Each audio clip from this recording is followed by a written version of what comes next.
Greetings, my fellow Nakama, and welcome to a live Q&A with my mate Greg Werner. He's a columnist from Toei Animation and Shueisha, and maybe you want to say hello to the German community?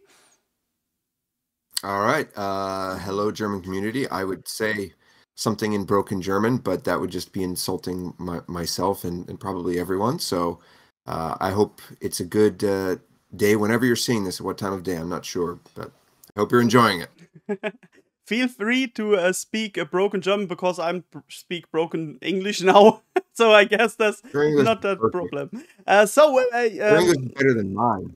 My community asked some questions for you. Many interesting things happened in One Piece since the last time we talked about, and I starting with a question about Birka. It's Birka in English too. Yes, not the Birka on the moon, but the Birka, the Sky Island Birka. And people want to know, will this place will come into the story? I have a theory of mine that the Birka or Sky Island is above Elbaf. Maybe you can then I don't know what to say. Was this the highway from Skypiea to Birka? There is, but it has high end. I think high end. Yes, high west. High west. Yes, high west. But we don't know how long this way is. Can't be long like the snake way Goku goes in Dragon Ball. Yeah, you know what I mean. So is it possible Birka can be above Elbaf, and will it be come back into the story for some reason? All right. So I think first of all, you don't need to follow my pronunciation, but I'm just going to call it Bilka because that's what you tend to call it, Bilka. But Bilka could easily be in the story because we're still waiting for a time for Uruj to get his worst generation story, right? Like every member of the worst generation gets their own like little vignette with the straw hats, which is not something that Oda needed to do, but I think he tries to constantly challenge himself to do it, which is kind of cool. That's like that's a little bit of service from him. But you know, because of the Uruj connection, I think there's something that we need to, well, not we need to, but I think there's an opportunity for us to see that. You mentioned that it being above Elbaf, and it's funny you mentioned that because that was of the many possibilities, that was one of the things that I had considered as well, is that if this arc sees them going up, then that means at some point they're going to have to come down. And one of the easiest ways for them to do that would be from a Sky Island, and of course, maybe we had that name drop of High West. Boy, way back when Gunfall showed up, he was like, "Oh, you got here from High West, right?" So, I think that if there is a chance for it that is outside of anything related to Raftel, one of the best chances for it would be through Elbaf, particularly because, and I think the reason you're looking in that direction too. Is because of the trees, those giant trees that we've seen there. If they have to come safely down, then it would make sense for Elbaf to be for Bilka to be somewhere in that region, and not that it needs to be stationary, but it would be a convenient plot, both point and region for Oda to place it. If he wants to make his story as succinct as it has been recently. Giant Tree was one of my suspicion because of Birka above Elbaf, but the most thing what my interesting catched was the Northing mythology. Yeah, you have the giants who are literary Vikings in One Piece. Oda teased that very soon in One Piece, and then you have Enel. Enel, who's going on a rampage after eating the Goro Goro Nobi in Birka. And my tough was giants looking in the sky and seeing, oh my god, there's thunder and there's lightning. Oh my gosh, there's the thunder god. Yeah, but it was Enel who's going on a rampage, and then you have say it is Urush. Yeah, you must bring him somewhere into the story. And now we have the Egghead Island arc, I guess it's called, with Julie Bonnie, and here's the last one. Yeah, you have to bring him back to Elbaf, and now we have Kid on Elbaf too, so that can't be another just Kid story. Even I would like it. Let's talk about a bit about the Straw Hats. Many questions about the Straw Hats. So, do you see the Straw Hat crew as an Emperor's crew?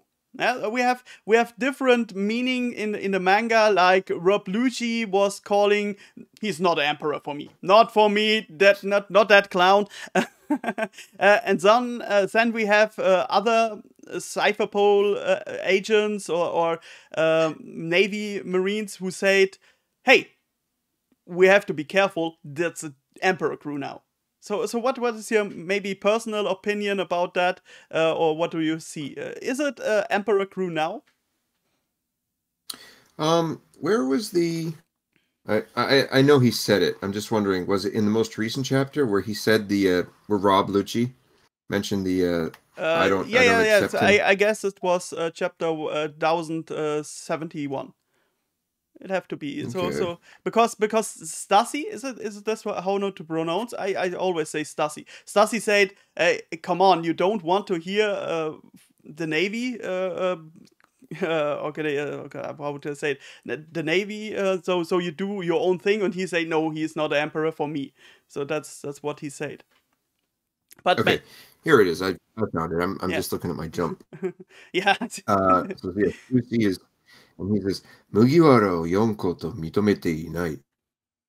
Akireta. So yeah, this is, oh man, it, in the English version, and it's nothing to do with the translation, it's just in English, it sounds like he's throwing a lot more shade than he actually is. He's literally saying, and this is Lucci, so everything he says is straightforward. He's not saying I won't accept him as a Yonko. He's saying I do not presently. The presently part is in there. Mitomete inai means presently. I don't accept him right now as an emperor. And I think he's saying this for a couple of reasons. I think, first of all, it allows him to make an excuse to go after him, to pursue him, and to contact him. Otherwise, he'd be going against rules and regulations. And Lucci is Mr. Rules and Regulations up until, they had their little hissy fit when they left the Marines after Enies Lobby. But I think this is partially so that he can have a believable reason to pursue him while staying within the boundaries of what his justice is, as related to what he's ordered to do. And I think it's also because he doesn't know, he hasn't experienced what Luffy's capable of, and I don't think that he thinks that Luffy can have accumulated the experience points that he actually has in that time. I have to wonder if he actually questions whether what happened at Wano was related to Luffy, or whether that was maybe something of a government cover-up. If he completely believes what occurred at Wano, in that Luffy did purely beat Kaido, and he's still saying that, that's a little bit out of character for him. I mean, he seems logical enough that if Luffy did defeat Kaido, and he acknowledged that, then he would be safe and sound. He would be comfortable saying that I accept him as that. So I have to wonder if he wants to see for himself what Luffy has really accomplished. But I know in the English version, or just in English in general, it comes off as a little bit like he's throwing shade at him. It's not that bad. He's just saying I don't see him that way, at least yet. So that is it's still a cool line. It doesn't matter how you slice it. But do I see them as a Yonko crew? Yes and no. As they are, I don't know if they see themselves that way yet. I'm sure Zoro does. I believe he does. Luffy probably does because it sounds cool and it means he's advancing. But I don't know. And Jinbei, I would have to. I mean, he certainly understands the weight of it as well. But I don't think everyone else is really completely sunk in. And I don't know if they see themselves that way. I'm not saying they don't believe in Luffy, but compare them to something like Kaido's crew or fleet, whatever you want to call it, that had people constantly at his disposal.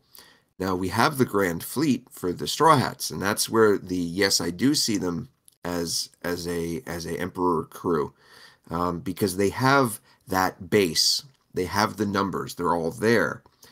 They're just not organized in the same way that you would normally see in an Emperor, because the Emperor crew is usually very pyramid shaped, and this also has Luffy at the top, but it also has Luffy not just at the top of the pyramid, but he's hopped off the pyramid and he's traveling off in search of something interesting. And I think the fleet is constantly like, no, get back up at the top. We need you to tell us what to do. And he's like, no, I don't care. It's just like, do this or do that. So in that sense, I don't think it quite fits the Emperor crew or fleet that the world is familiar with, which is perfect. That's exactly what it should be, because Luffy is not your standard pirate. So he's not going to be the kind of Yonko crew that we've seen before. Although it's possible that Shanks operates in a similar way. I mean, we know so very little about how Shanks operates. We only see these little slice of life things with him and his main crew. But I think it was recently in an SBS or something where Oda was like, yeah, he has his own stuff going on. He has his own crews out there as well. You don't hear about it.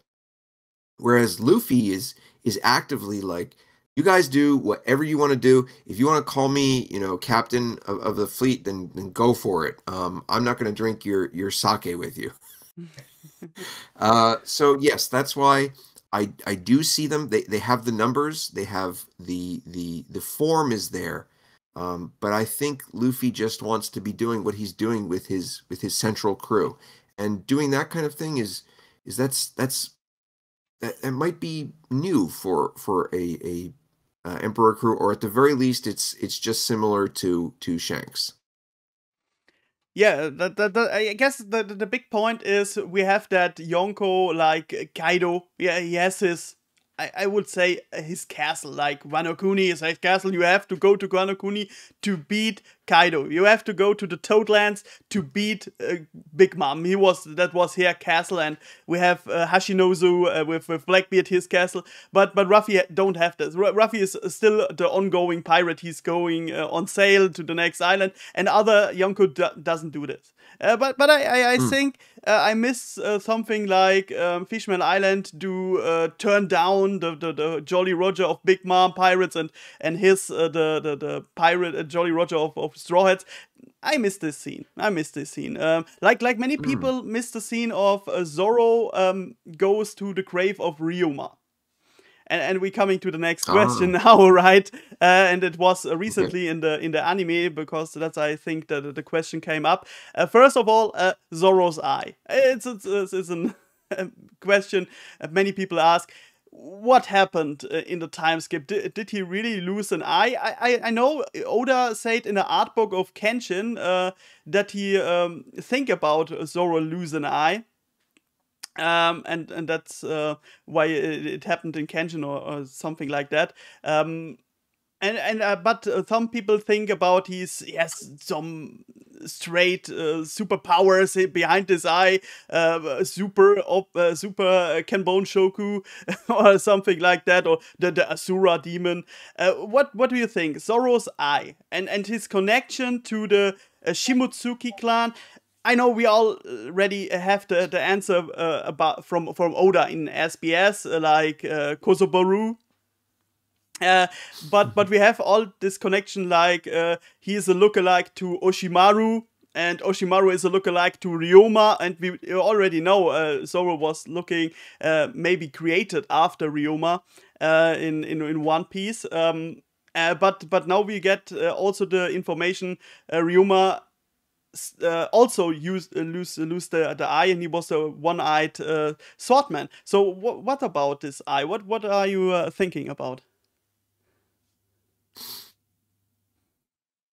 The eye is, and I think some people, this is an answer that some people will be pleased with, and I think some people, maybe the antis out there and the we hate Gregs out there, I think they might hate this answer. But if it's anything, it's an honest answer. And that is, I think it falls under the category of something like crocodile.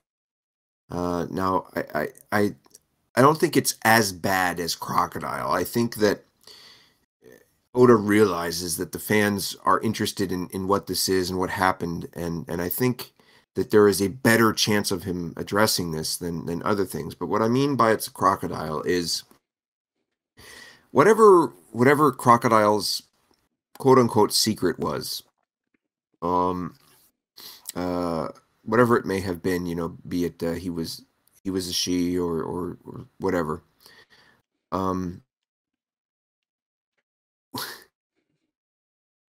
I think Oda in his mind has the answer to what that is.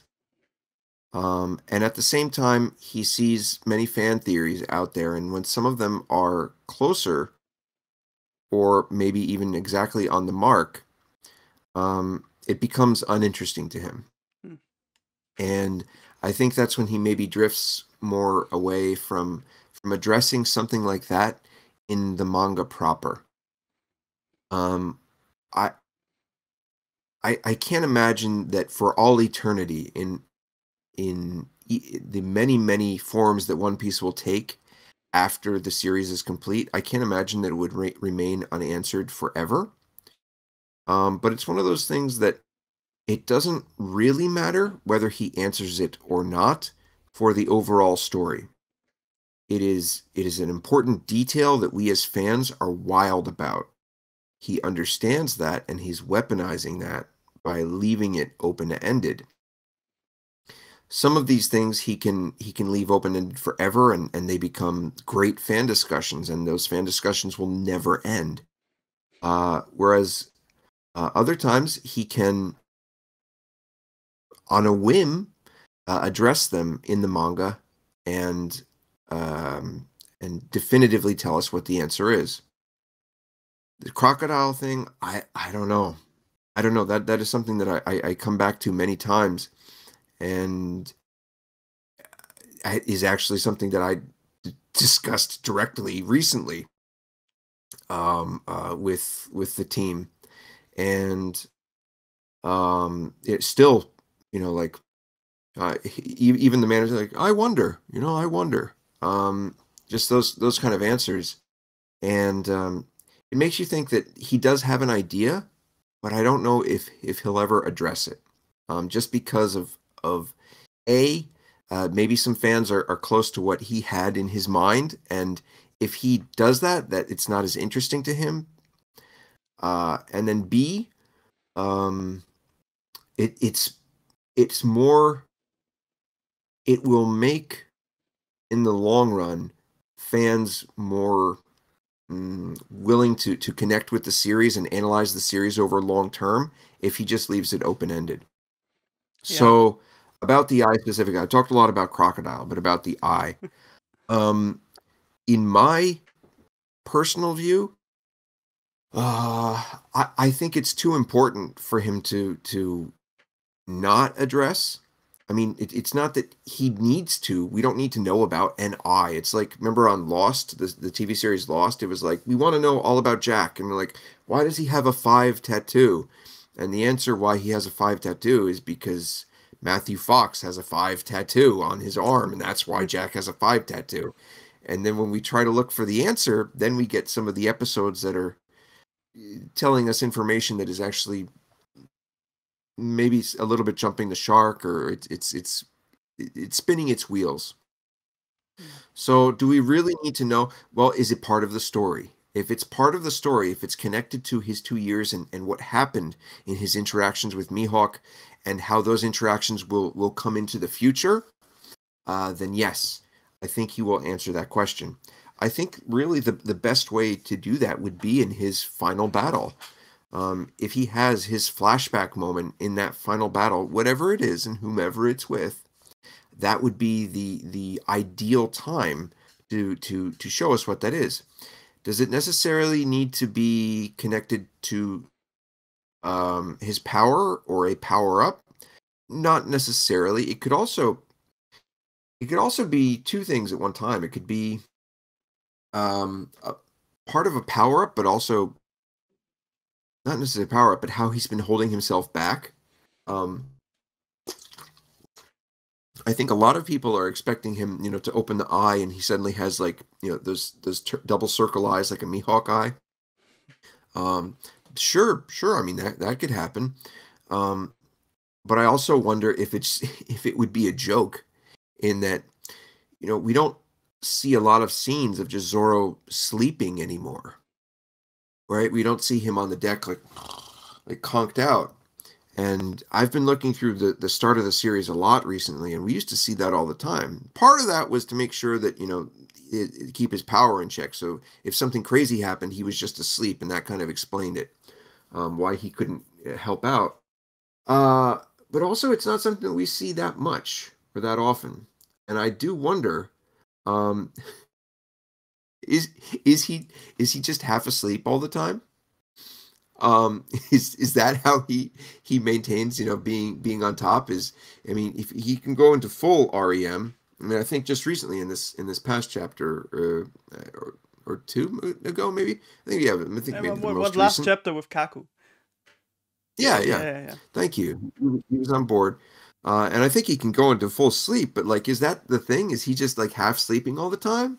And then when he really actually needs to get more serious than he's ever been in his life, does he wake up? Yeah. It's a lot of stuff like that. I don't expect it to be fully serious, because Zoro is so perfect for those kind of tertiary jokes. I mean, Zoro himself must always remain stoic, and there's humor in that, but everything related to Zoro can kind of be silly or funny. And that he's a great character for that. So that's just, I don't know, that's another possibility that is in my mind. Yeah, when I see the fights on Onigashima and about Zoro's eye and superpowers, I guess he was on his edge against Kaido. Like he said, this is my strongest attack, and then I have nothing more. He didn't open the eye, and then he was against King, and it was very close, for me at least, and he didn't open the eye, so can it be connected to a superpower, or is it save it up for the one fight he want to fight against Mihawk? Yeah, that could be that they say, okay, this scar on my eye was maybe humiliating for me at the beginning of the training with Mihawk, and then he said, okay, now I'm evil with you, now can open the eye again and say, now we are even, we are the at the same strange, well, maybe the possible.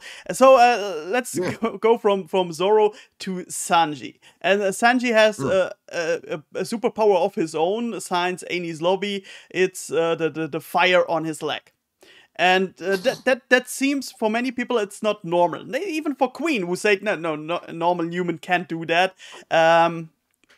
And become even hotter in the fight with Queen. And it doesn't seem the other Windsmoke kids can do something similar, at least not without a raid suit. So what it is with the Sanji fire? Is it really genes of Lunarian? What people think about? So Judge use some kind of material of Lunarian and put it in his kids. But then is the question why only Sanji has the fire on his leg and not the other one, and it's not like the Seraphine with the fire on the back. Okay, that I think we can answer easily for the siblings. It's because the siblings have no passion. They even when they're captured and about to die in that Whole Cake Island, that there's that whole scene where Judge is like, "What's wrong with you? Why aren't you panicking? Like, we're about to die. We're going to die." And they're all just like, "Oh well, guess that's it." They don't have that burning passion that Sanji has, and if there's a power up for them in the future, that would be it. Is like they need that, they need a passion. Because I say power up. I don't know if they can even attain that because they need emotion. It would be something.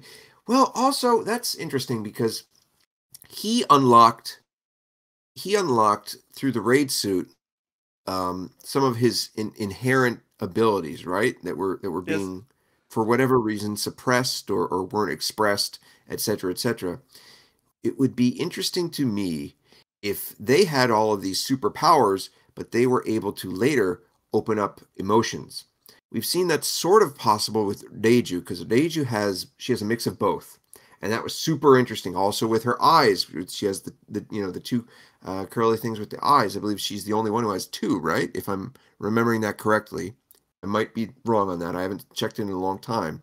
But she has both emotions, so she can see both sides. And it would be interesting if the rest of them gained that emotion as well. And my guess is that's why they can't do something similar. If there has to be a reason for it beyond just manga physics or science. But that is a really, really messy topic. There are people who are far more into it than I am, and so they have like very, very astute reference notes. Like, look at this scene where, oh god, is it Niji? They're like, Niji is using his power here, but he doesn't have the raid suit, and Oda even had to go into the SBS to address that, right? And I think he did a fairly good job in the SBS. And even though I thought he covered himself really well, still people had some fair arguments for questioning why the siblings are able to do what they can do, and how.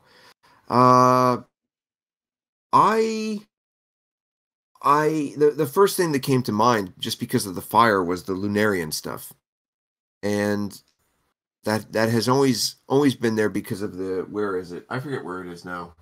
I'll never find it just looking, but there's the cover flap that has Sanji. It resembles Sanji. It's a UFO that looks like Sanji's head, and it says in Japanese "Uchujin," which is alien, on it. That's pretty direct. I mean, that doesn't necessarily mean it's part of the story. Oda just could have been messing around. But it's very possible that he could have that, those genes in him, those Lunarian genes in him, which raises a lot of questions about the general populace in the world. Although there are very few pure Lunarians, if not only the one that we know. What does that say about the rest of the world? What to what degree do people have Lunarian genes, if any? And does Sanji have more than others? I think it's a great question, but it's so complicated right now because of what little we know about the Lunarian genes as they relate to the normal people in the world. That I don't have anything that's really solid to go on, other than listing up the facts, looking at the facts, and saying, yes, this is possible. I think that he could have some Lunarian DNA, because we also have this, the cover flap thing with the alien Sanji. He's also a prince, so maybe there was some royalty there, down the line. which I was looking forward to ever since the Davy Back fight, and Zoro called him the idiot prince. I was waiting for that to come true, Usopp style. uh, and yeah, I would hope that this arc would be the place that we find out some more about it, but I don't know at this point. We seem to have gotten a lot of answers from Vegapunk already, which have raised in turn more questions. But the Sanji one is a messy one, and I've seen a lot of people get very passionate about it, which is funny. That's great, right? Because Sanji's such a passionate figure, so it's great to see fans getting passionate about his power. It makes me sad when I see people. There's one poster over on Arlong Park forums.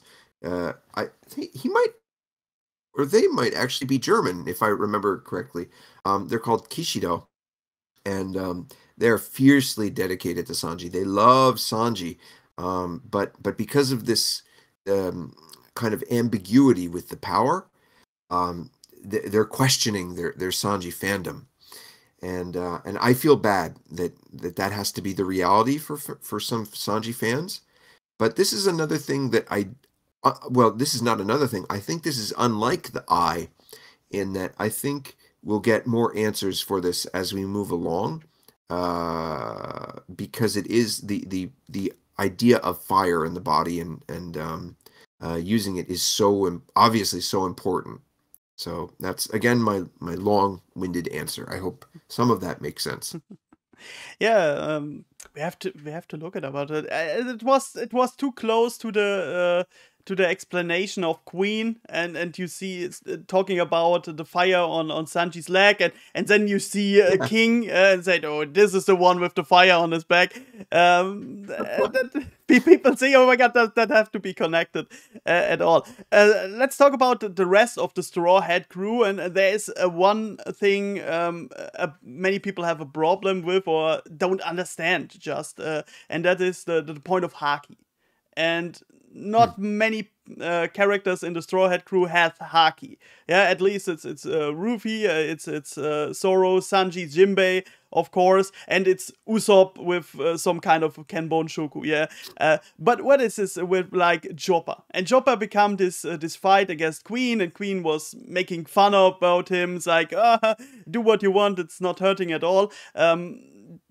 We want why this people don't this characters don't get Haki in this place. Okay, we had the Straw Hat crew as a happy-go-lucky crew now, but now it's a Yonko crew, yeah, and we have all that Yonko crew members who don't be that strong like Straw Hats, like Nico Robin beaten Black Maria with booth kind of Haki, and this was a Yonko crew at that point at least, and yeah, that's the point. Well, why they don't get Haki? I'm okay with Frankie because Frankie come from another way of strange, but at least Chopper could be neat. Amor Haki. What is called? Amor Haki. The Soul Shoku. Yeah, no, you know.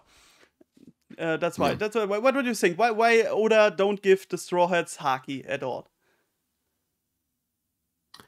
I think if everybody has Haki, I don't think it's as interesting to him. I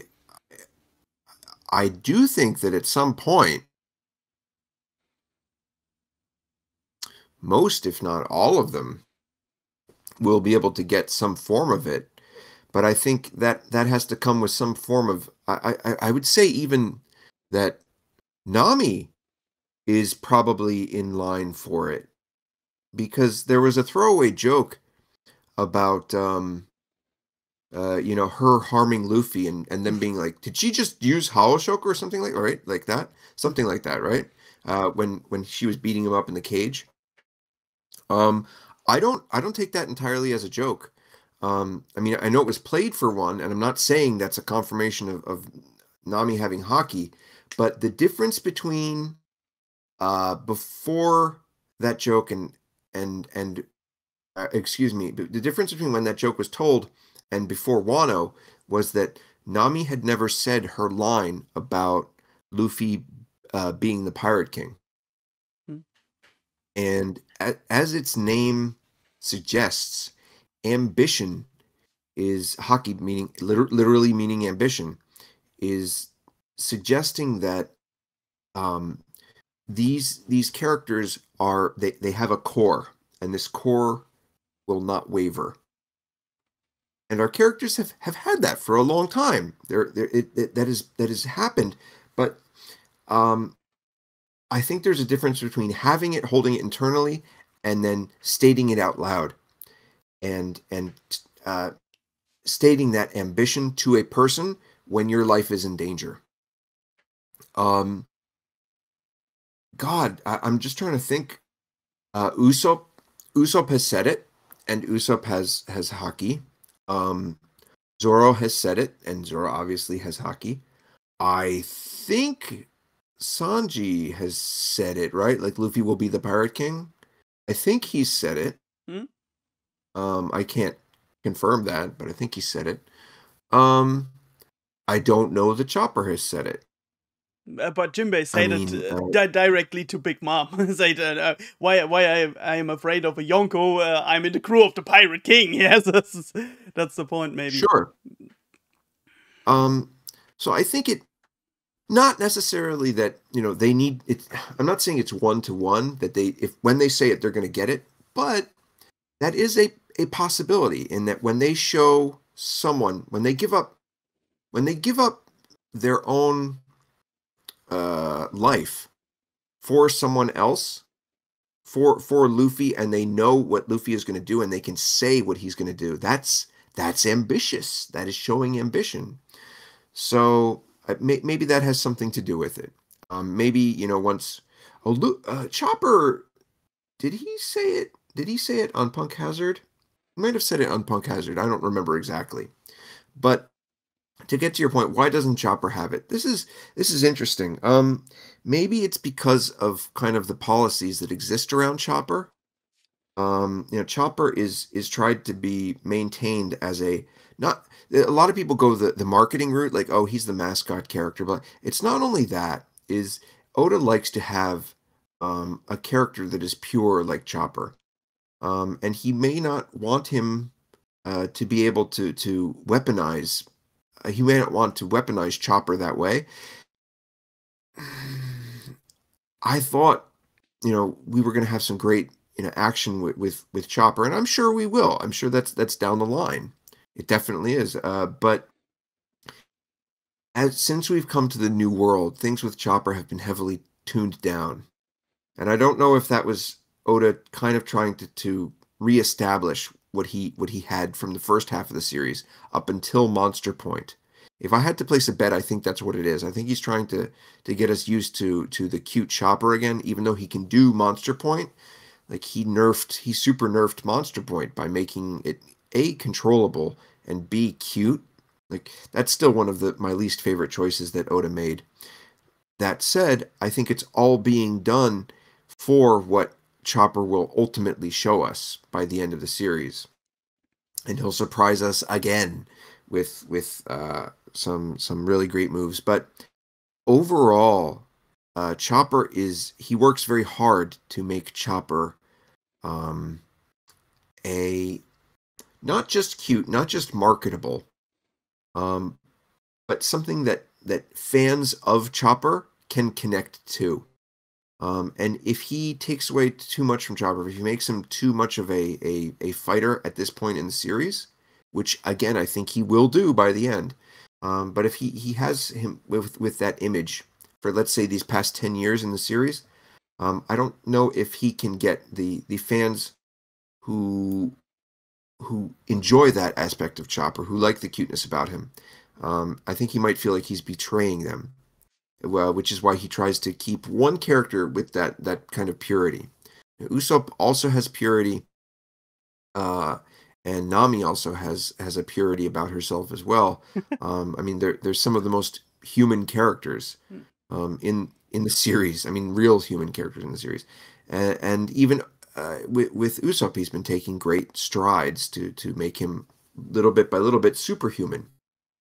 So I think with Chopper, it's it's not so much that he's never going to show it to us, but I think for as long as possible, he wants to hold on to that the adorableness, the yearning for that cuteness that a lot of the younger fans can connect to.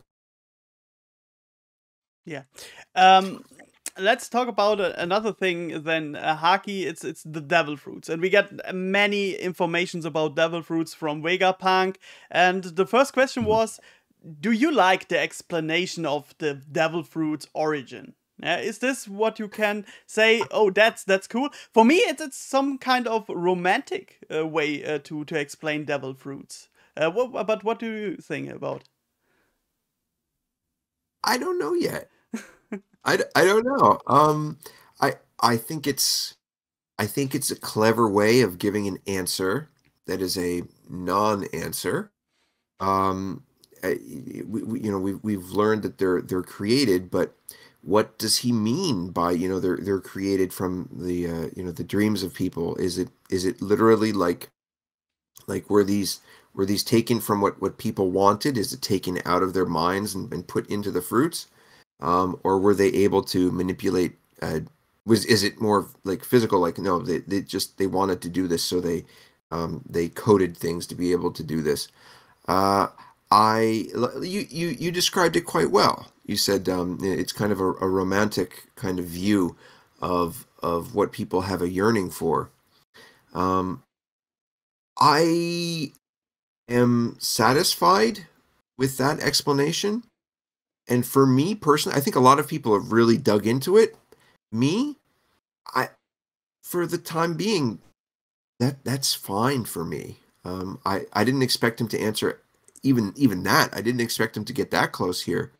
For me, the answer that had the most impact was the idea of the sea being the mother of creation, rejecting that what's the word, Jinko, the man-made evolution. That to me struck me the most. I was like, oh my gosh, that makes perfect sense. And seeing the sea as the mother of life, and rejecting that man-made, the constructed, the artificial evolution. That's that very. hit me hard. Sorry for interrupt you, but that's very interesting because Imu is reversed for Umi, and Umi is the sea. So maybe Imu is the origin enemy of the devil fruits. Maybe, yeah. Maybe that's Okay. the point of it. I guess that's an interesting way of see Imu, because many people think, oh my god, Imu must have that most powerful devil fruit, but maybe he is the exactly contrary of the devil fruits. I like that idea. Sure. Yeah. That's possible. Yeah, but I liked it. I said it was a romantic view on this, and Oda, he's a genius because he did a backdoor, because Vegapunk said it's just my theory.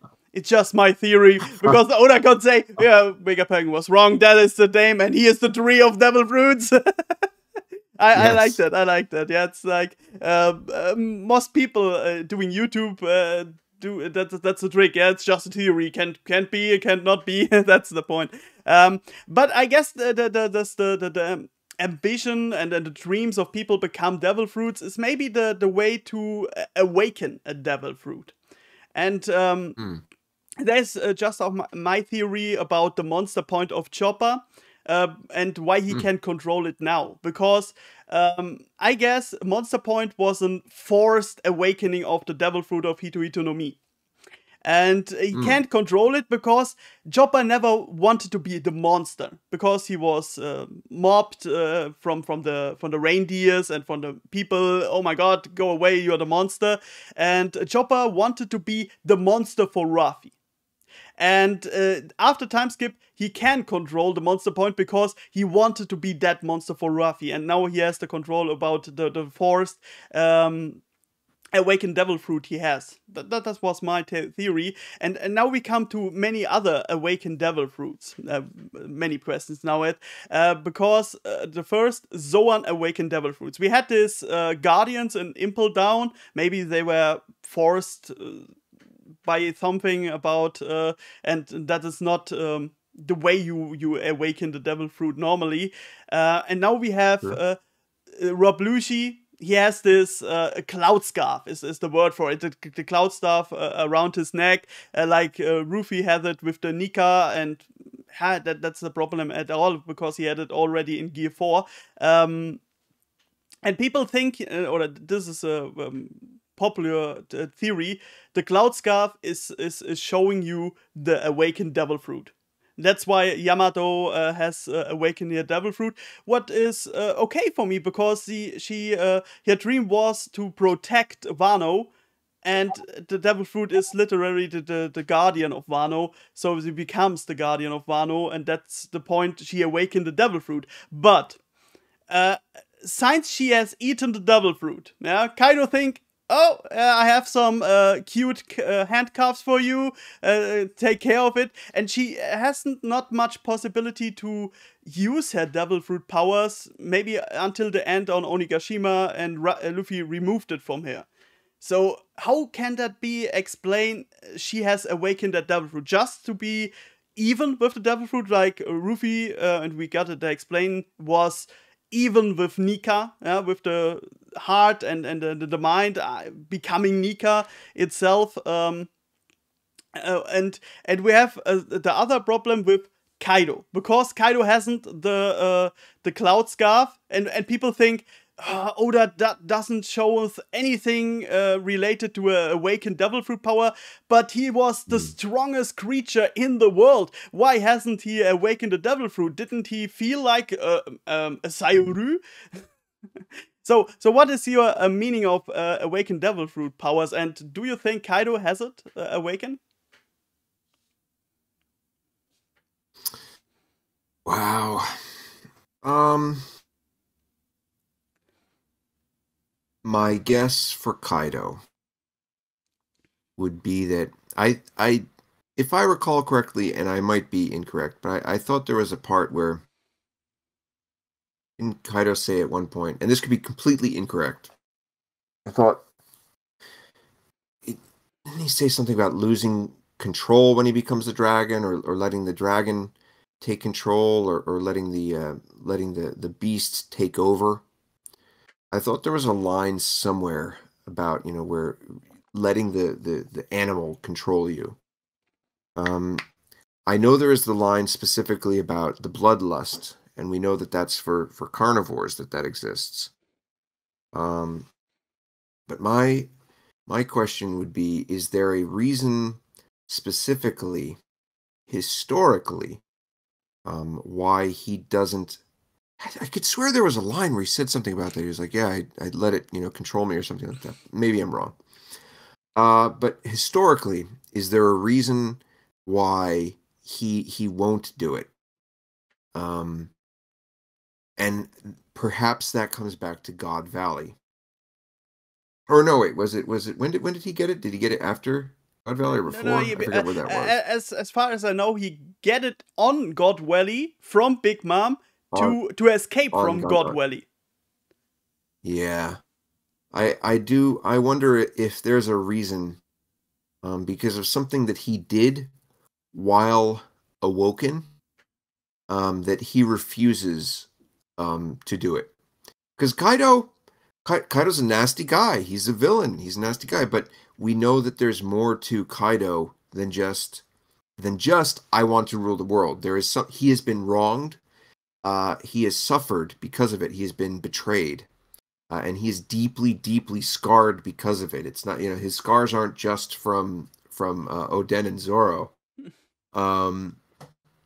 Something happened to him, traumatic to all of them. It happened to all of Rox's crew. Something terrible happened to them. And is there a reason? Is there something that he did when he transformed, or when he was awoken? Because I can't imagine he isn't awoken. Is there something that that he refuses on a level as a human to awaken because he knows what will happen or what happened. That to me, that kind of the dramatic reasoning for it would be more interesting than anything, you know, like it was, oh, he didn't feel that Luffy was a threat, so he didn't do it. That's boring to me personally.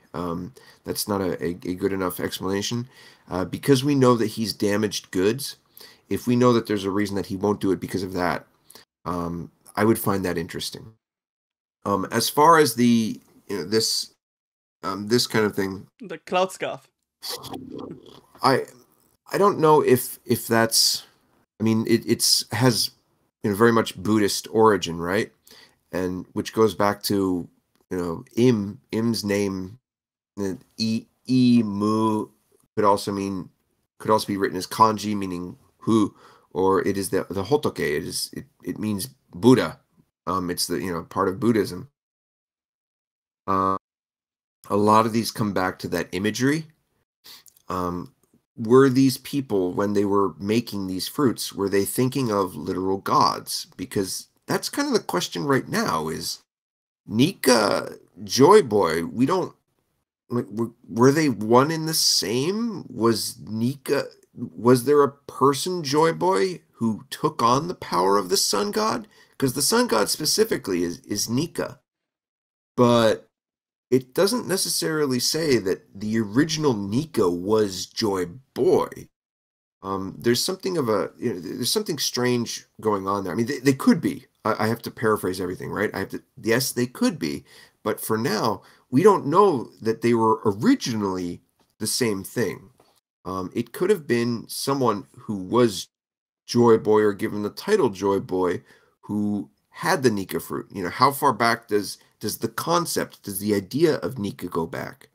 So when these fruits were designed, were they all designed to have this awakened ability that had something similar to what we know in our world as the Buddhist origins? Was there some sort of deity associated with it?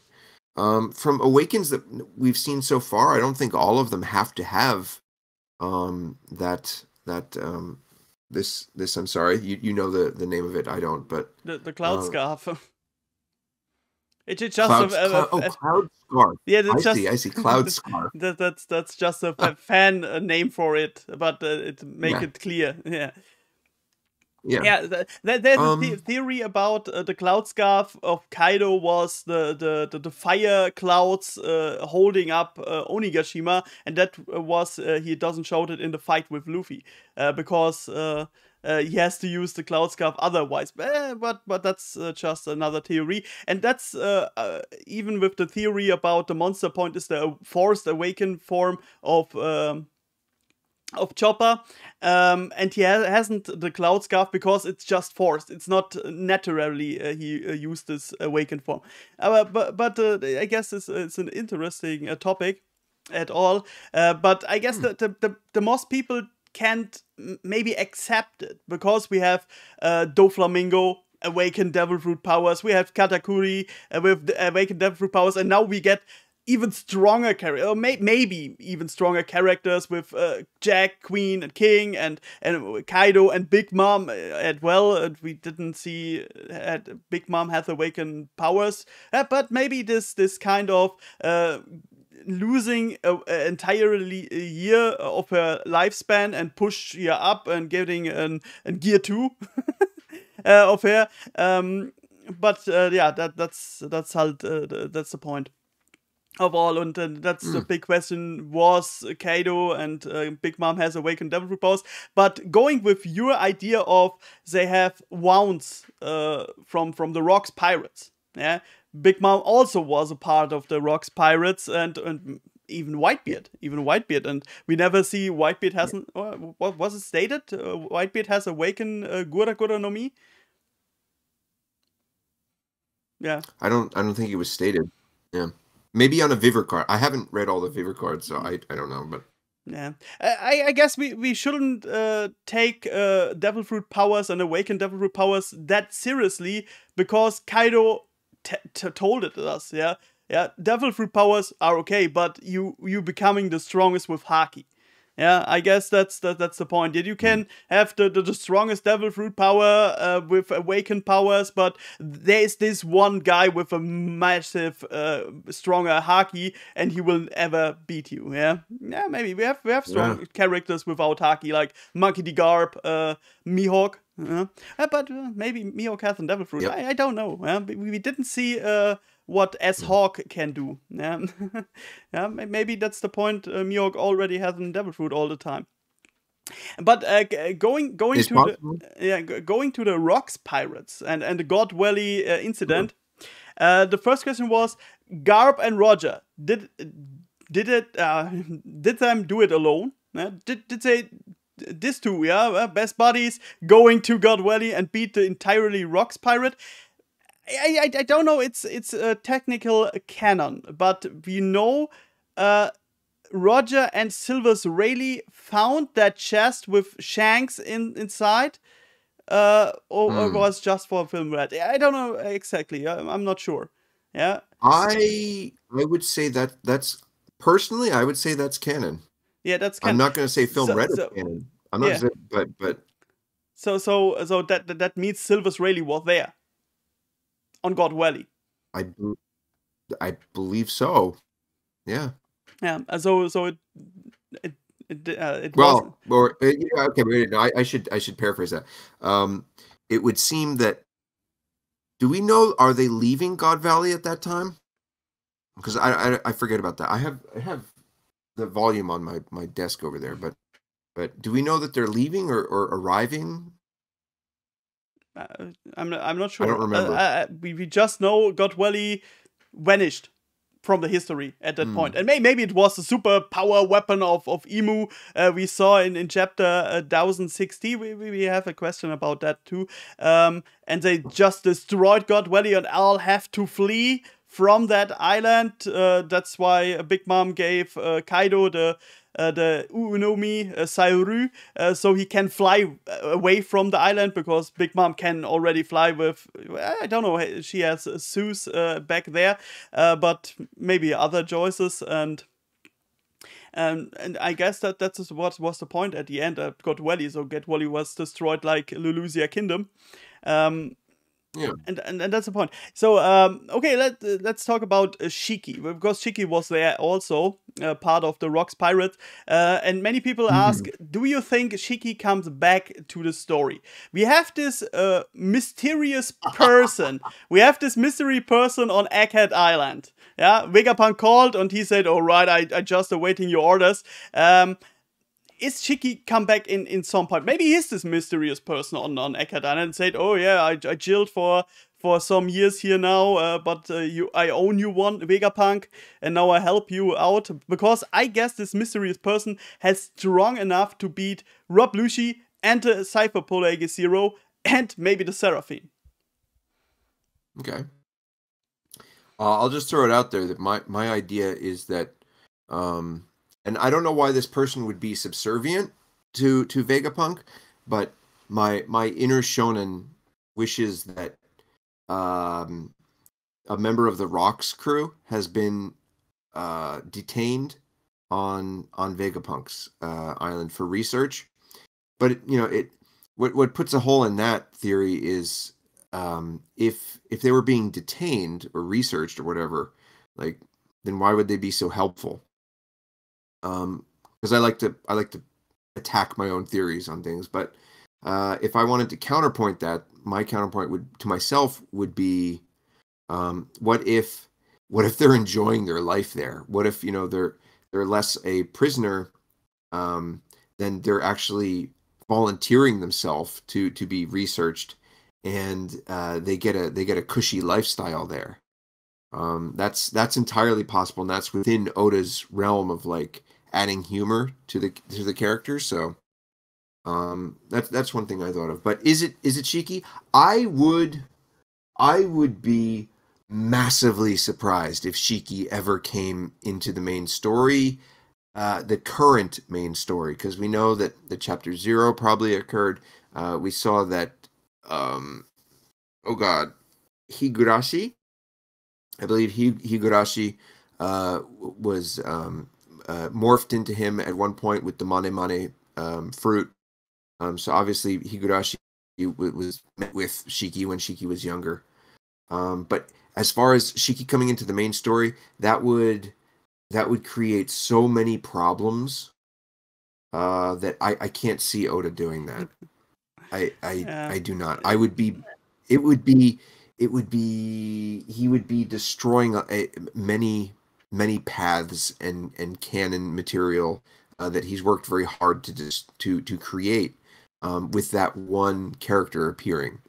And it creates so many questions and so many problems for the story that I don't think he can do it. I don't think he would do it. Yeah, like another problem is the existence of Rox D. Sebek. So, like, Gob already told us he's dead, but what was Oda's plan with Sebek? Was he just that one mysterious guy who was the captain of the Rox Pirates and having all these monsters in his crew? Or did he have some plans with Sebek later? Like, oh my god, this guy becomes more important than yet because we don't know how he'd look like. It's just a silhouette yet.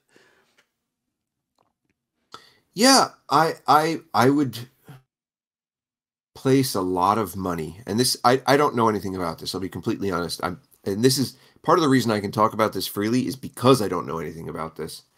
But I would place good money on Xebec being incredibly important, and that Oda does have plans to utilize this character. In if not in the main story, then certainly via flashback. And I don't know. We're supposed to believe the character is dead, but there have been many cases where, and I'm not suggesting that necessarily this character needs to come back as a villain or as a threat that's on the level of Blackbeard. I mean, couldn't. I mean, for all we know, for whatever reason and for whatever odd twist of things, like Xebec is Im or part of Im or absorbed by Im or something like that, something crazy like that. Not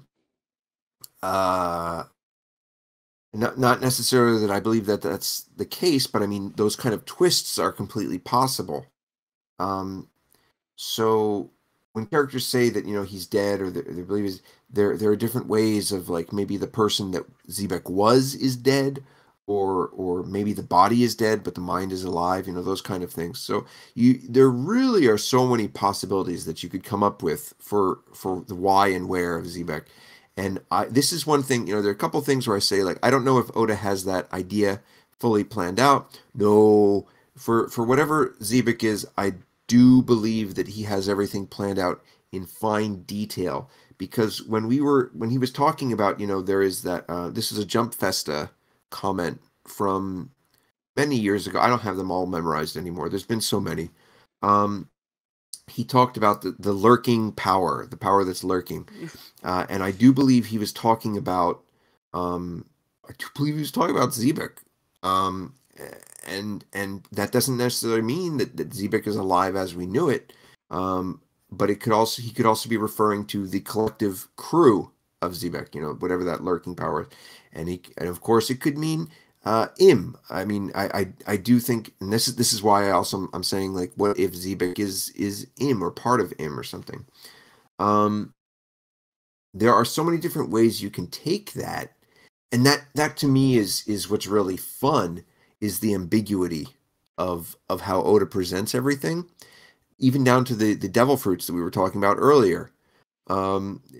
You could take that so many different ways, and we could have discussion for it, if like an hour. I mean, we could just talk for an hour about that one topic.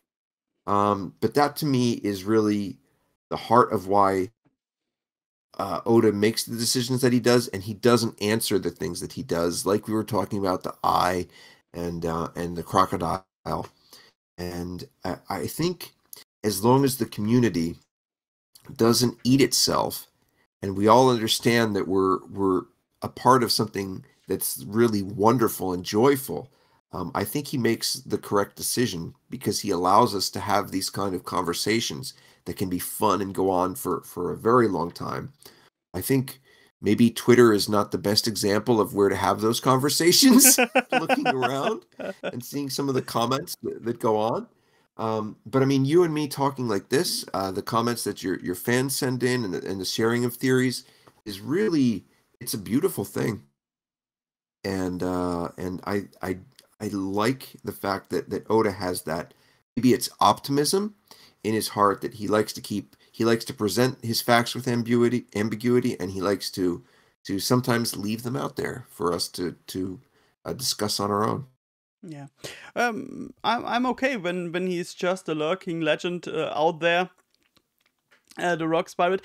You mentioned a few times crocodile. People already have hopes for S. Croco. Oda showing us a cute girl like S. Snake again with blushing face, and oh my god, he was a girl back there. And we have the final answer to the secret of crocodile. Maybe this is a trick of Oda. Maybe, I don't know how we ever see another Seraphim, because I guess S Shark was already finished, and maybe the others have to need Vegapunk for this. But maybe, do you think what Seraphines we get? Do we get an S Croco, an S Bat, and S the Flamingo? I should not answer that question. Sorry. I can understand. Yeah, we like that. Yeah. If when you do it, no problem at all. So we call about a unit of the world government they have mentioned, and for me it's not that special, but people think this is the special guard of world government, the Holy Knights. I guess. I guess the Holy Knights are just this conehead guys we saw in Mary Joa, yeah, and nothing special at all. But maybe you know better what are the Holy Knights. Are this a special crew like a Cypher Pole, or just the conehead guys? So, interestingly enough, the first time we see them is on Shabondi. He was very careful about that, and we, that's where we see them. I think they're actually attending the Celestial Dragons on Shabondi, which is why I was surprised. I didn't notice them the first time. I didn't think they were anything special or different. But then there was another time we went to Marijoa and we saw them there as well, and I was just like, "Oh, was it actually? Holy crap! Was it back here?" I know there was something about it that impressed me. Was it volume? Was it this? Do you mean Sabo disguised as one of these coneheads, maybe? No, I do believe it was earlier than that, but no, it wasn't this scene. I was wondering if it was maybe the scene where we see Doflamingo for the first time, but no, it's not that. It's not that far back. Regardless, it doesn't make any difference. And I was surprised that he made a very specific choice to depict those guards is with the coneheads. So what we can kind of guess from them is they're probably their own thing. When he's referring to that unit, they probably does contain them.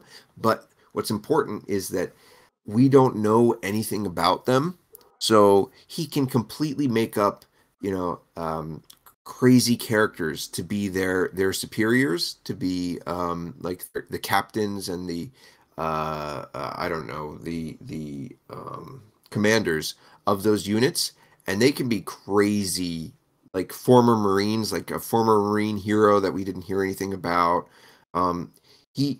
The possibilities for them are endless because he hasn't expanded on it, and we haven't spent a lot of time in Marijoa, and the general public doesn't know a lot about Marijoa, I'm assuming, so it would make sense that we hadn't heard of these characters, and he can just introduce whoever the heck he wants. So yes, if it's them, if it's those guards, if it's the coneheads, then look for some of their superiors to be some really serious badasses that we've never heard about. Yeah, maybe Aramaki, yeah? Because Aramaki is a much lapdog of world government. Like he's, oh my god, Tenryubitu are the best and such we saw at the end of Wano. And maybe he was by a Holy Knight before he becomes Admiral of the Marine. Yeah, my theory for a lot of those for him and God, Zatoichi, Izo and Sakazuki is that they were all buddies on Wano back in the day. And this is a crazy theory. It's worthy of its own thing. I mean, it's not worthy of anything, but if we're going to discuss it, it was they were on a fishing boat from Wano. Their fishing boat in Wano was attacked by pirates. Izo was that's how he got his scars. Sakazuki was he was swept out to sea. He was he washed up somewhere, and that's why he looks like all this rough and tumble guy. Whereas Izo made his way back to Wano, and that's why the two of them they talk tame to each other. I don't know how to say in English. They talk as equals. They don't use the like san and dare san or whatever. They just talk to each other. They use each other's first names and even abbreviations of it. And well, I think maybe he does use son at one point, but it's just like he uses an abbreviation of his name. So the point is that they know each other very, very well. So that was my idea, is like, and that's why Sakazuki hates pirates, because they stole everything from him, and Izo probably as well. But Izo maybe ended up back in Wano, but they were able to reestablish connection at some point. It's convoluted and crazy, but yeah, I don't know. I don't even actually. How did we get on this topic? Oh, maybe it was Aramaki. Yeah. So that was my idea there. So maybe he ended up in Marijoa for all we know. It's possible. Yeah. We saw world government, besides the Holy Knights, have some super weapon. We saw it at Lulusia Kingdom, and we don't know what happened to Sabo. I can't believe Sabo is dead, because he's a replacement for Ace, and they don't do that. Oda will not do that again with Sabo, what he did with Ace. But what kind of super weapon is it? It is Uranos. And it wouldn't make sense the world government had at least one ancient weapon, because he was they hunting for the Pluton back in Water 7 and Enies Lobby, and maybe next in Wano. I said, Caribou is so a kind of guy who can get to the Cypher Pole and say, oh my god, don't arrest me, I have some infos, and I know it, Poseidon and Pluton, do you know who there is? Would be funny, but a superpower weapon. Yeah. What was it? Maybe you know it already and one can talk about, but what do you think is it? Is it just the Uranos, an ancient weapon, or is it just like something Emo had all the time? And is it the same super weapon who destroyed God Valley? So this is something I don't know about this. There have been opportunities for me to ask about it, and I don't want to ask about it. So I don't know what this is, so I can comment on it. I would have to believe that this is what destroyed God Valley, because that they hinted at that in the very chapter that Lulusia is destroyed, right? Is like, what country was that? You know, what country are you talking about? I don't remember such a country. Exactly the same thing that happened to God Valley. So I think that's where he's really setting you up, like, hey, look, guys, this is the same thing that happened here. As for what could do that, I don't know. When I think giant, I always tend to go back to whatever that thing was that sucked up Age's ship. And that doesn't need to be anything. It could be something completely non-related, but I haven't forgotten that, and I like to go back to that, whatever that was. I wonder if it's related to the and I mean, they could be a lot of different things, but is it related to the shadows or shadow from Thriller Bark? You know, because it was so large. I mean, so large. I mean, like the Thriller Bark is like a little island, and it dwarfed the island. Is it something that literally looks down on something and does those lasers?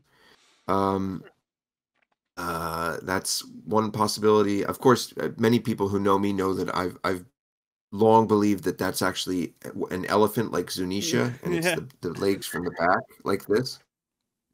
But yeah, I don't have any concrete ideas other than he does seem to be setting it up that whatever it is, Im has control over it, and the reason the Elder Stars do what they do is because they know that Im has that power. And they do awful, horrible things, but it's also to preserve as much life as possible as long as they can, and that's where they're trying to appease Im. I would even say that some of them have probably experienced what it's like to go against Im, and that's why some of them know that it's so impossible to do. This all comes back to the tier when the incident at Ohara, and I think there's one of them doing like one of these. They don't like what they do, and it was important for him to show us that is that they might do terrible things, but they don't like it, and they're not happy with it, and they hate what they have to do.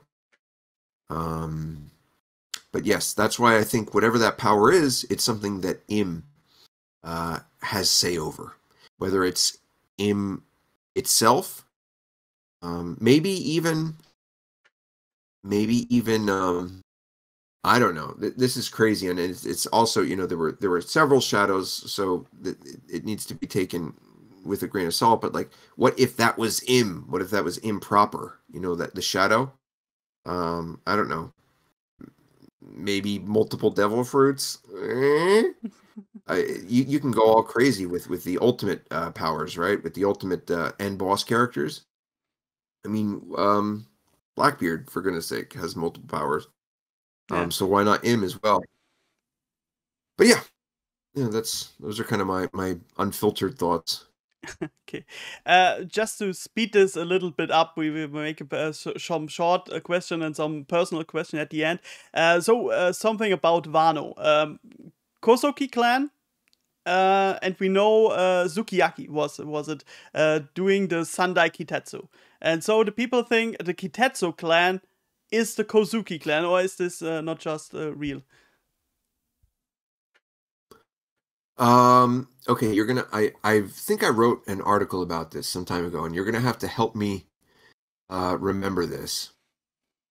You're asking if the Sukiyaki forged the Kitetsu, is that correct? Yeah, Kitetsu, the third generation, the Sword of Sorrow.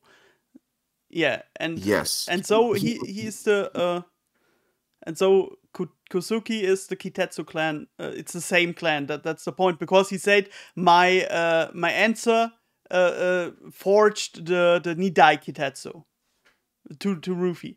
Yeah. At the beginning. So that means Kozuki clan forged all of the Kitetsu, even the Kitetsu of the first generation?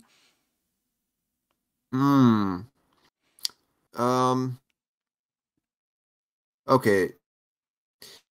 This again, similar to the Sanji, where people remember and have very specific details written out. I do not. So this is all going off of memory, because I think I might have mentioned this last time, but there are a couple things that I do know about Zoro that I have to be careful what I say. And because I know about that, there's certain things that I don't need to pay as close attention to. I'm not analyzing it because I'm already at the goal. So I'm not paying attention to every little detail. So that said, there was an article I wrote that was pointing out how the forgers, when Oda drew the swords as people, he has that thing that he does. He draws them as people, right? That's kind of his thing to do recently. Like Wado Ichimonji looking like Kosobaru. Yes, exactly. Yes. I wrote an article about is the reason that he's drawing those faces is not to just be silly faces, but are those actually the people who forged those swords? And that article was rejected. Not because it was wrong. It was taken off. And I thought, oh, okay. And if you think about that too hard, like some of it doesn't make sense because you're like, well, shouldn't this sword look like, you know, Sukiyaki, or shouldn't this sword look like this person? And the way around that is, what if there was someone who originally forged it and it was reforged? What if that was the master forger at the time? And Sukiyaki was one person who either finished it or worked on it. There are a number of ways you can explain that. Maybe it's just going to turn out to be like Oda was just messing around with it, and yes, it's a complete coincidence that it just happens. The one Wado happens to look like the person who forged it. That's a complete possibility that I accept, but I find it a little suspicious that they took out my article. Which was a shame. So, I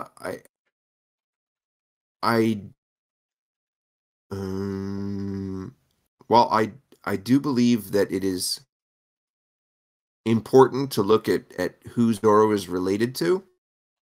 I don't think there has been any fake outs yet. Like, oh, this is actually this person who's doing this and has said this or is related in this way. I don't think there are any false things that they've put out there to try to make you believe one way or the other about Zoro's heritage. I think everything that is out there is, in other words, if you look at it with the full picture, you should be able to draw the full picture, maybe even conclusion about Zoro's heritage. I hope that satisfies your curiosity. I recently learned a lot about Rakugo. That is the ultimate way of storytelling, and I just watching anime about and I always thought Wano is based on kabuki, but it was on a Rakugo. Yeah, like the curtain and all that stuff. And I guess, oh my god, why I didn't I had the chance to watch this anime before the Wano arc is so much complete. But there was all the things when the master giving up the name to his pupil, yeah, student, yes, and maybe it's like with the Kitetsu swords, like the master giving the name of Kitetsu to his pupil. That maybe could explain the whole thing. Yeah, I like that idea a lot. And of course, Oda chose the Rakugo to telling Wano Kuni because it's the best ultimate way to storytelling. If I may, yeah. One of the first times I had dinner with him, we were talking about like how did you learn Japanese and whatever, and I don't have great Japanese. I have decent Japanese. I don't have any problems in daily life. I do translating work, but I put a lot of work into that translating. I don't read something and I'm not immediately able to, like someone like Steven, where I can immediately go into English. I mean, yes, there's stuff like that, but oftentimes I'll have to sit there and think about, well, how would I want to do this? How should I phrase this? What is the nuance being presented here? So I do spend a lot of time on that. But he was like, how did you learn it? And I went through the story, which I won't go through here. But he asked me at the end, he says, do you listen to Rakugo? And I said, I'm familiar with it, but I've never sat down and actually like listened to it full time. And he said, you should listen to Rakugo. He said, Rakugo is a great way to learn Japanese. And like you said, God, I was just describing this the other day to a group. Wano is a mix of two things, major mix of two things, and one is, of course, samurai. All of his favorite samurai movies and Chambara TV shows, and the other is Rakugo. It's massive Rakugo, including the ending that everybody hates, that caused so much like hullabaloo online with Hiyori. that line is basically rakugo. She's basically making a joke at the end there, about the family, about, was born to burn. Hmm. And it's basically a massive joke, and that's a rakugo. I don't know if they call it an ochi like they do in manzai, because I'm not that familiar with the rakugo, but like that makes me really happy to hear that you're into it, because there are so many things that I'm missing from the series because I don't follow rakugo.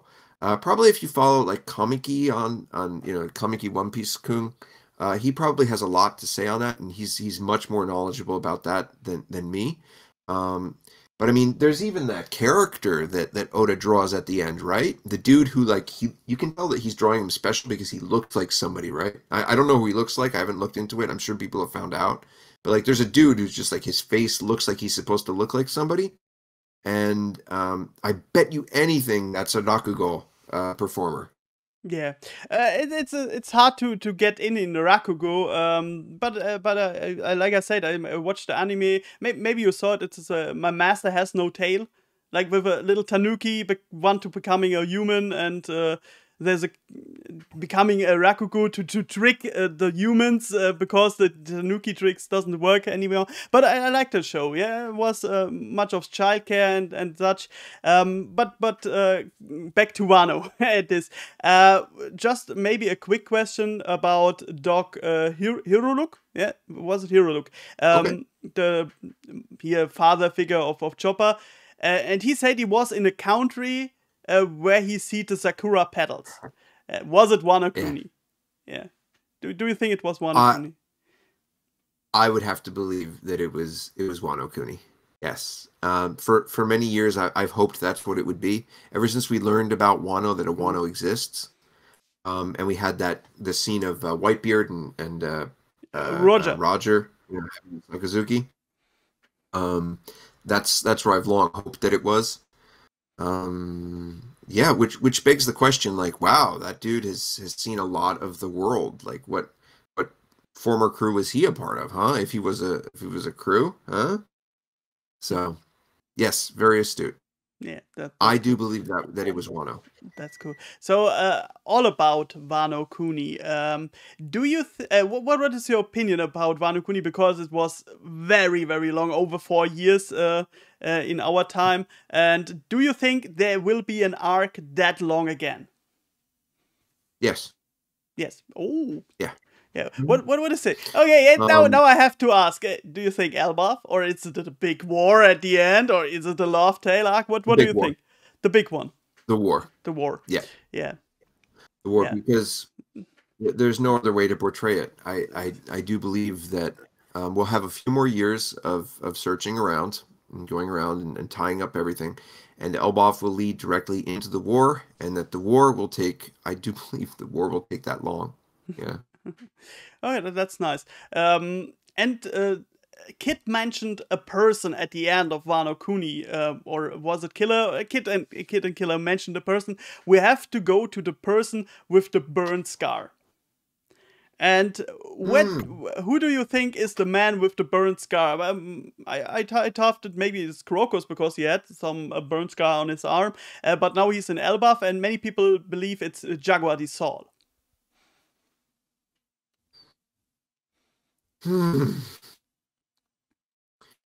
That's clever. That's a clever idea. That's definitely a clever idea. What does he say exactly? Does he say Yakido? He says Yakido. I just can speak for the English translation of Stephen, and he's wrote like that means we have to meet the person with the burn scar, but that means Kid and Killer already know that person. Robin make a suspicious face, and Kid did like Ruffy should know this person too, but Jaguar di Sol was a secret. He was hiding because people will think he's dead on Ohara. And then the point is, where did Kid know about Jaguar di Sol, and did he meet him in past?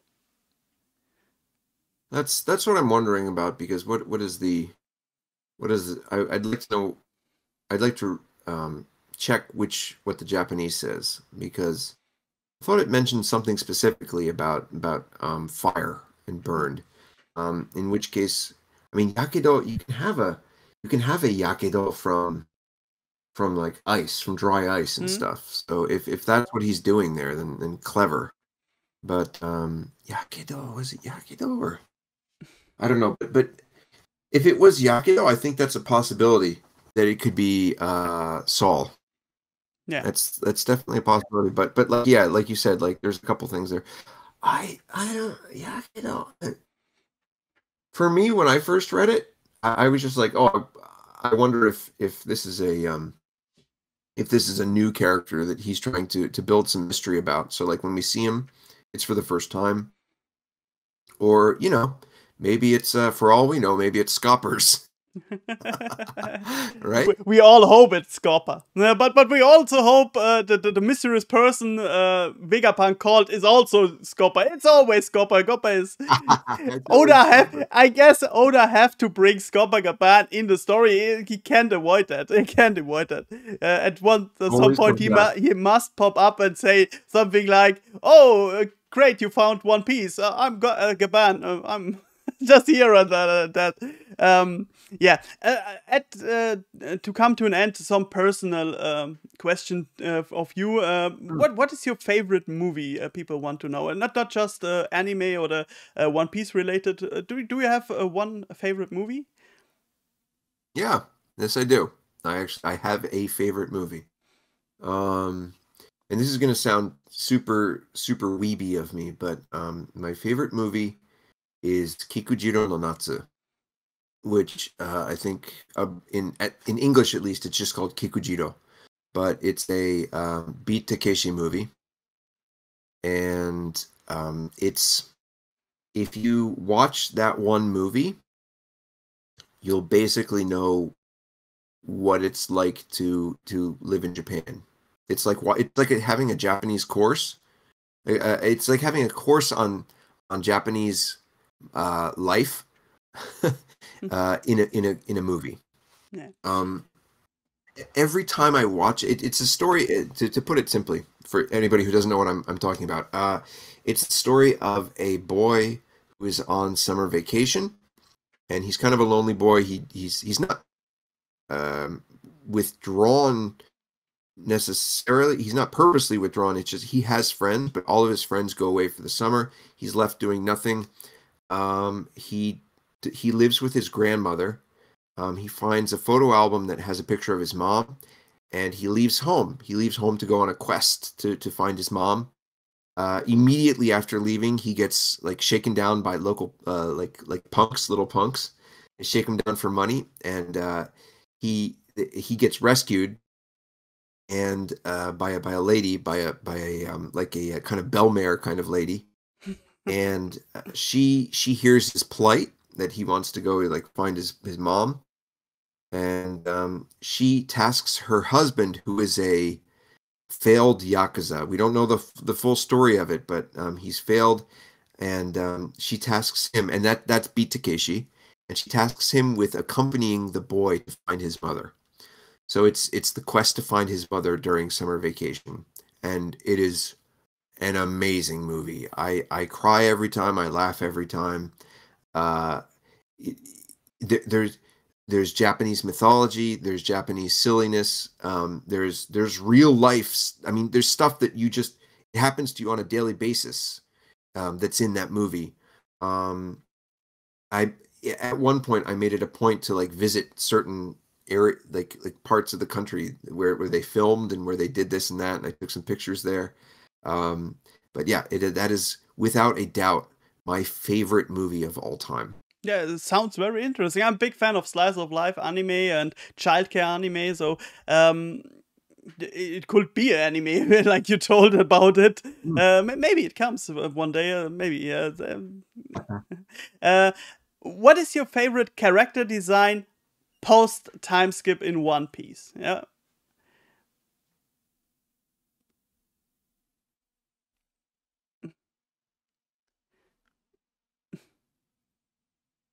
Wow. Post time skip. trying to think back to the worst generation now, and anybody else. Oh boy. You're thinking about the female version of Trafalgar Law, right? Law did come up. I thought of it, wow. I'm gonna have to guess that there's probably somebody in one of the cover stories that I'm missing and not thinking about.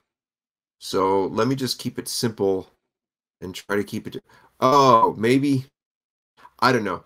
Can I give you a half serious answer? Yeah, sure. Sengoku. Oh yeah. Even I ask myself, how get he that old after 2 years, like gray hair and stuff. But I like that. It's a funny design at that point. It's the shorts. They kill me because he's such a part of strict societies and the justice, strict, and I have to live this life. I have to give these rules, and I can't be nice to my friend Garp, and I have to do this, and then immediately, like when he gets out of that position, out the window. F it all. I mean, no, this is great. I love this life. I just saw that, and just seeing that instantly, you know, the journey that this character has been on. I really enjoy that. Then what was your tough on Film Red? For me personally, I love Film Red. Yeah, it wasn't the fighting movie all expect, but I liked it. It was really the only One Piece movie I watched multiple times. Just because of Uta and this first scene, yeah, you come into Elegia and the first concert starting for Uta is what a great scene. Yeah, what cruise? It was musical movie, but I liked it a lot. What is your opinion?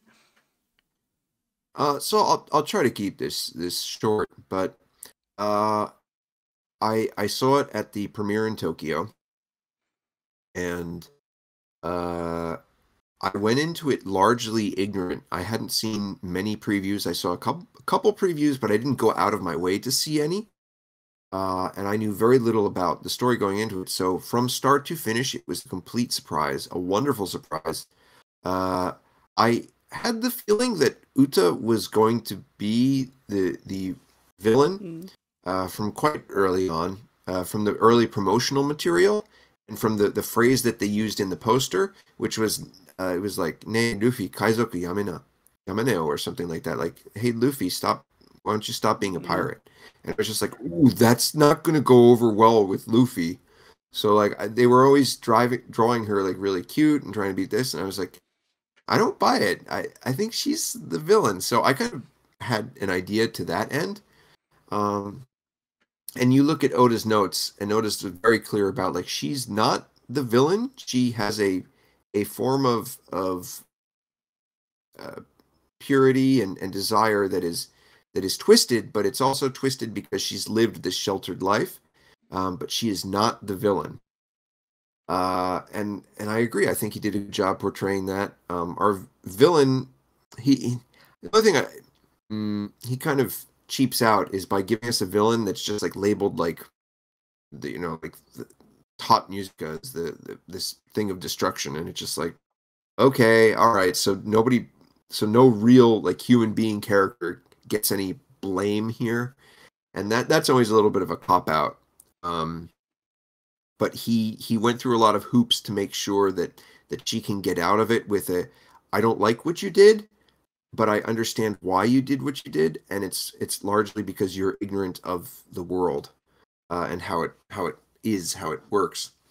But there will never be another experience like it, going into a One Piece movie and it being a almost musical. It's not quite a musical, but almost musical. Was such a surprise, and the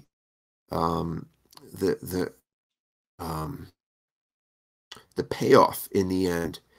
I never expected us to spend that much time with Shanks. I expected him kind of like to show up at the end and be like, "What's up, guys? Good job. All right, later." Yeah, the typical Shanks moments. Yeah. I like it. A connection question about it is, do they already work on another movie, or do you think there will be much more movies in the future? Oh, I think there will be plenty more. Yeah. I'm sure they're already working on the next one. Yeah, at least one with more screen time of Gear 5. And that's like maybe a point. What do you think about Gear 5? Yeah, the Nika form. Many people not satisfied with the Tune 4 stuff and Ruffy making a lot of much fun and not as serious. And what will he do when maybe, and I hope it not happened, a Straw Hat member died in front of him, and he turns Gear 5 and start laughing and making fun of his enemy? That's not fitting, I guess. What do you think about Gear 5? I think before I comment more on like what I think of Gear 5, I need to know more about what these character or characters are, that Luffy has this power of, and how was it constructed? Was there an image of this god? Did this god actually exist? Because I'm a little bit torn about how to take the power. Is it something that people simply dreamed up, or did this exist? And if it didn't, if it's something that people dreamed up, how many drugs were they taking at that time?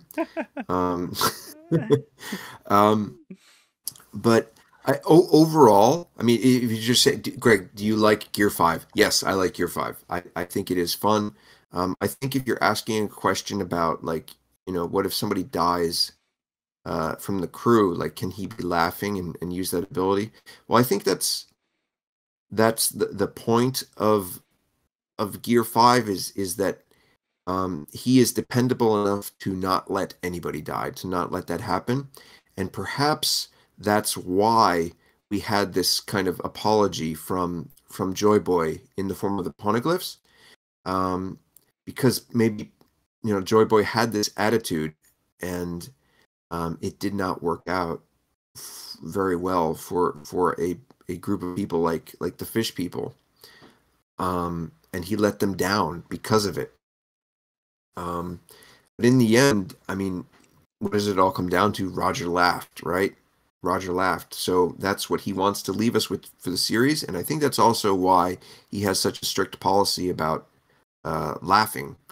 Or excuse me, it's a strict policy about parties after an arc has ended or a battle has ended, because nobody can laugh if somebody has died, right? Which they kind of did differently in Wano, and I think they were able to do that because it was a festival for the dead.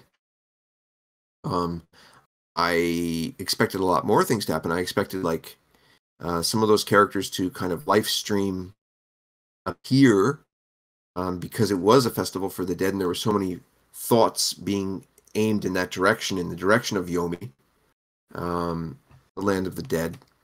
And that did not happen, but that doesn't mean I don't think that won't happen in the future. I think there's still possible ending point for the series, is seeing all these characters be shown to us again. And I think a good way to do it would be to show us Odin again, and then have them be like, oh my god, Kanjuro's still alive. And then it's actually like, oh, no, wait, what? That's actually Odin? It's actually a spirit? That'd be a cute way to do it, but... Yeah. So, two last questions.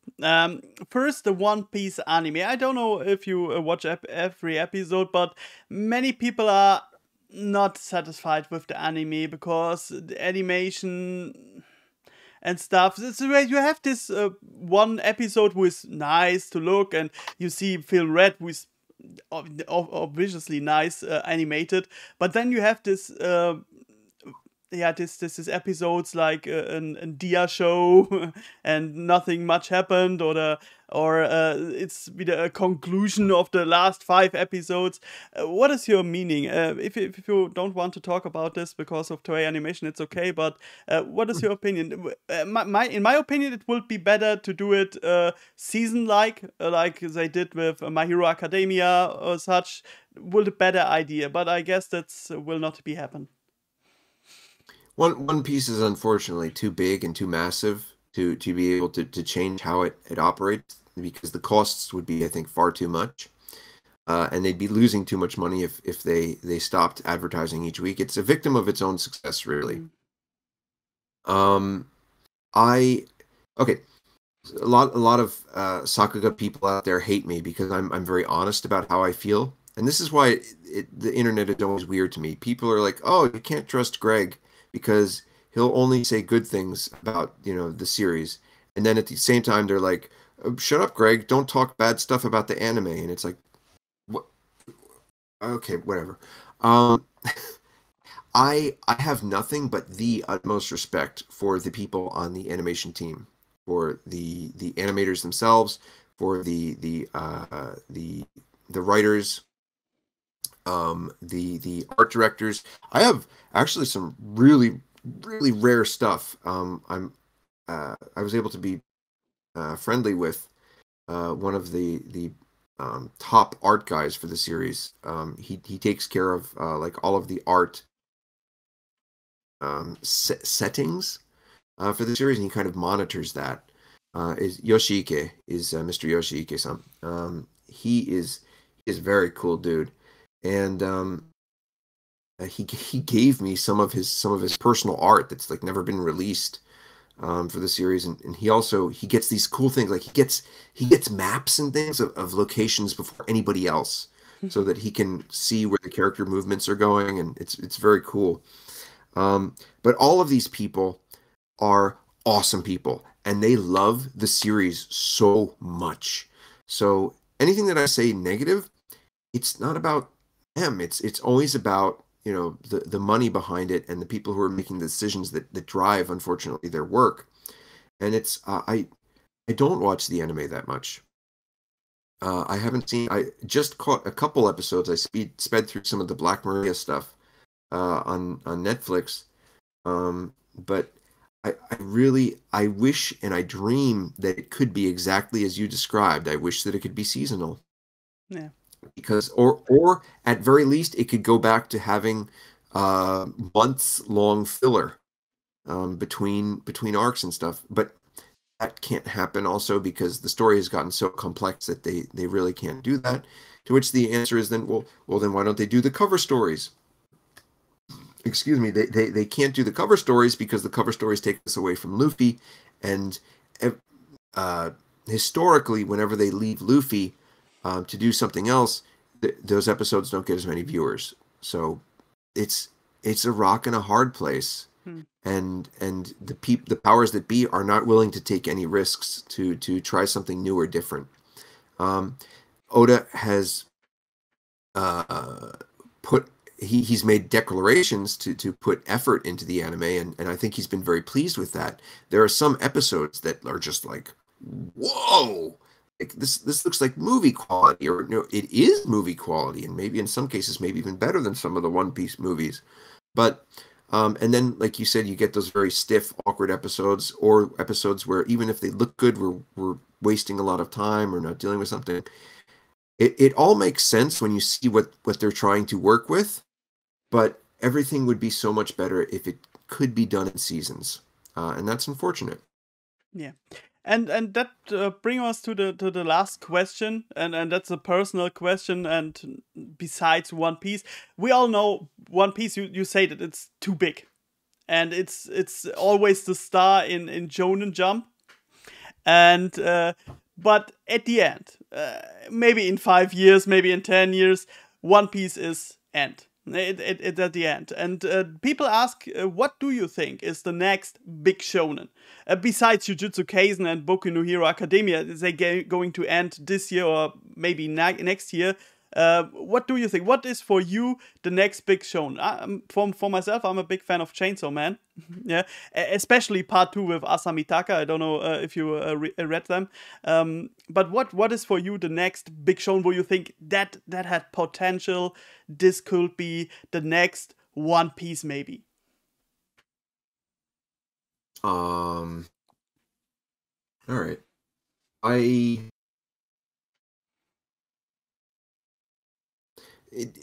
Funny enough, you might be surprised. I'm not as much into manga and anime these days as I was. It's hard for me to kind of keep up and catch up.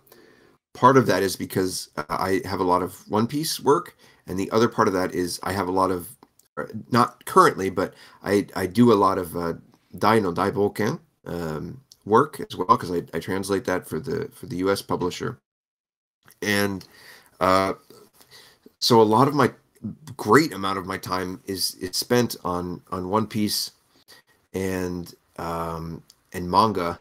So all my other time, I try to do things other than it. And up until recently, that was Final Fantasy 14, but I actually deleted my character on Final Fantasy 14, which is very sad, but I did it to move on in life and kind of get back to a normal rhythm. And so I've actually just recently, within the past month, I've been exploring other series, and so what I've gotten a chance to see is I'm catching up with My Hero Academia. I think where were we just before I was talking to you with you? I was watching some episodes, and I watched Spy Family. I caught all season one of Spy I saw this Family. on Twitter. You say that just Anya, and Yeah. Anya rescued the world, and nothing other happened. Well, that's another thing where people are they take my words too harshly. They really do. Is it's super okay. So I don't think Spy Family is going to be the next big one, the big next shonen, but it's huge. It's massive over in Japan. It's read by a lot of people, and that's why when I watched it, I was like, I don't see why. There's nothing bad about it. It's just I don't see how it's being digested by that many people who are outside the kind of target area of it. Which is just kind of puzzling. It's not a bad thing. It's just I'm like, I don't really know why, but I don't dislike it. I'm going to watch season 2. I enjoy it. I think Anya is cute as anything. But as for the next big shonen, my guess would be since Kimetsu is over, and since Jujutsu no Kaisen is extremely popular, but I don't think it has the longevity of One Piece. I don't think we've seen it yet. I mean, here MHA is very popular, and it will continue to be, I'm sure. But I don't think we're going to see the next One Piece for a very long time, if even during its lifespan.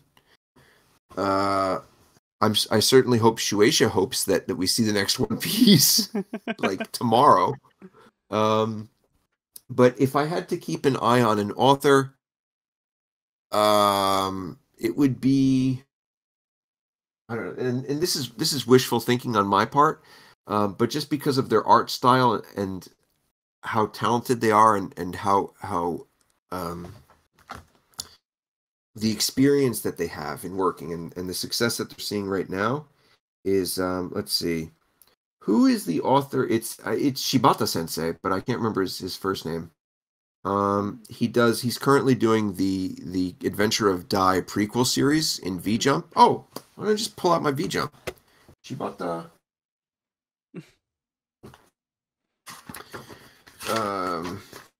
Where are you? Of course, here we go.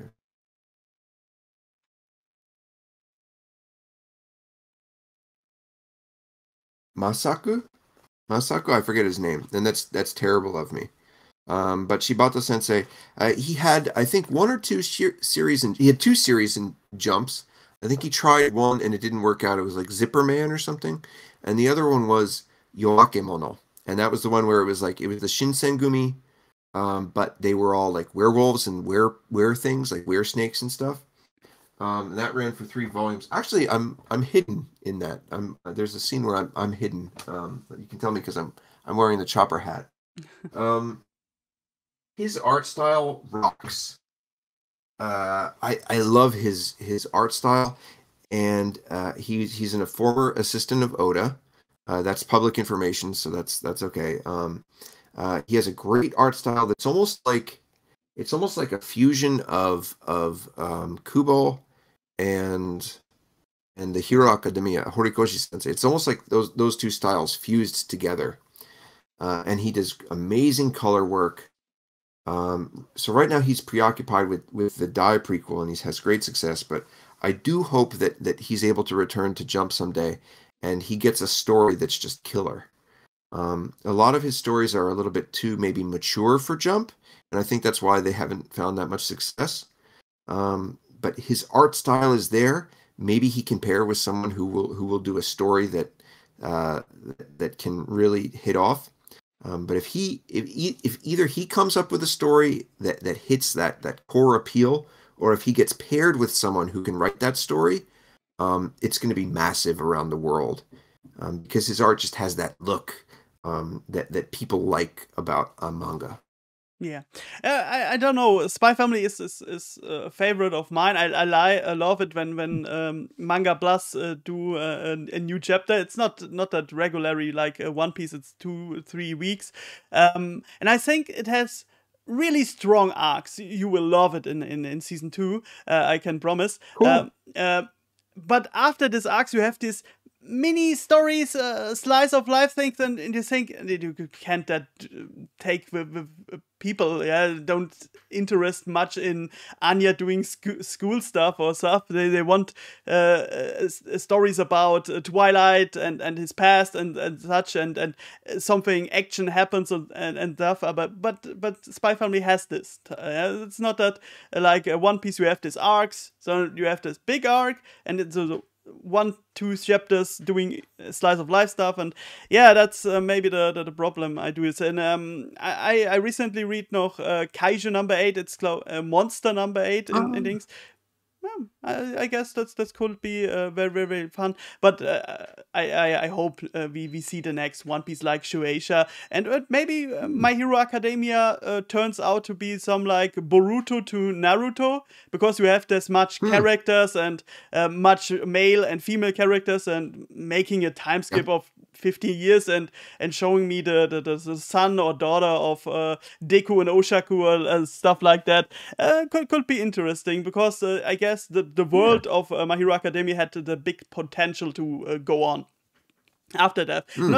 Not in that quite big stuff we have right now in the manga or in the anime, but then more we slow down and stuff, and regularly hero things. I do love that. So we're at the end. I could tell you, ask you much more question, but we talk about too long right now, and I don't want to stop you from eating or stuff. So very thank you to you to take time to answer our question. I hope the people liked it. Thumb up, subscribe to channels. You know how that works, and we hope we see you soon again.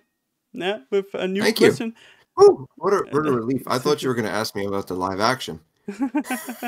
Yeah, okay. Do you want to tell us something else about the live action? Yeah. No comment. No comment. No comment. Yeah, maybe your hopes. Do you think this is it, or is it just like Death Note or Cowboy Bebop? I would say that I believe that Oda was being completely genuine with his Jump Festa comment.